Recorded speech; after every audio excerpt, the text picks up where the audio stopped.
In the 1930s, people were so desperate for protein they figured out how to make a meal out of saltine crackers and hot water.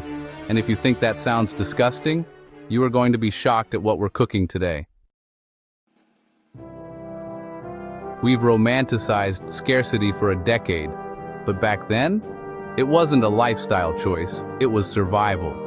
When you strip away the grocery store, necessity becomes the best chef. Today we're testing 10 Depression-era recipes.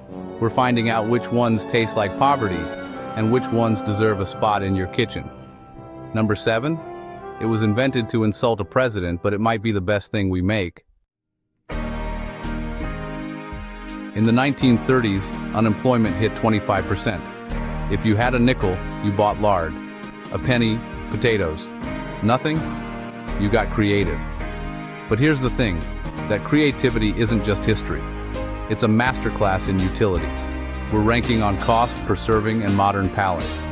If we can't serve it without apologizing, it's out. 10. Milk toast. Warm milk over toast. Sounds like punishment, but it's the original savory bread pudding. 4 out of 10 on palate. Fine. But 9. Potato candy. Mashed potatoes. Powdered sugar. Rolled with peanut butter. I thought it was a hoax. It's a textural masterpiece. Actually good. 8. Hoover stew. Macaroni, hot dogs, canned tomatoes. Named despite Herbert Hoover. $4.50 for a pot that feeds 4. It's basically elevated boxed mac and 7 cornmeal mush.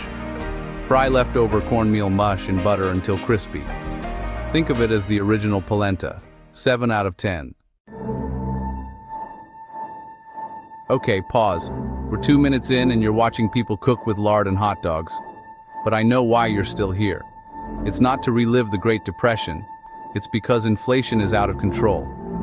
You're looking at your grocery bill and wondering how people survived when money was a myth. That's why number 6 matters. Chow chow relish. People used it to stretch meals. Tangy, sweet, spicy. It turns bland beans into something you actually crave. Now number 5 is where it gets wild. Water pie. Yes, the main ingredient is water. As it bakes, it separates into a custard-like layer. It tastes like a buttery shortbread pudding. Serve this at Thanksgiving, and nobody will know you were broke. 4. Vinegar pie. The original desperation dessert, vinegar mimics lemon. It caramelizes and tastes like lemon meringue's rugged cousin. Solid 8 out of 10. Number 3. Rivals. Forget chicken noodle. This is Depression-era matzo ball energy. Flour, egg, salt, dropped into simmering broth, pennies to make, and honestly, it's better than canned soup.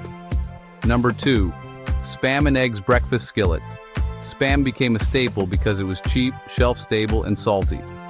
Fry it until crispy, add eggs, serve with toast. It's unapologetically good. But number 1, it's mock apple pie. Yes, crackers. During the Depression, you could make a mock apple pie using Ritz crackers, sugar, and cream of tartar. I made this thinking it was a joke. It tastes like cinnamon apples. The texture is identical. It's the winner because it's deceptive. It proves that when you can't afford the real thing, you can still make something that feels like a luxury. There's a myth that old food tastes bad, but if you can cook with limits, you can cook with anything. These 10 recipes average under $2 a serving. No modern gimmicks. Full recipes, cost breakdowns, and the mock apple pie trick are linked in the description. We spent a week testing these to make sure they didn't suck. If you want more forgotten foods that actually hold up today, we did a deep dive on World War II rationing recipes that saved my grocery budget last year. Click either one right here. Because if you like turning pennies into dinner, you're going to love those. And seriously, make the pie. It's a party trick that costs $4.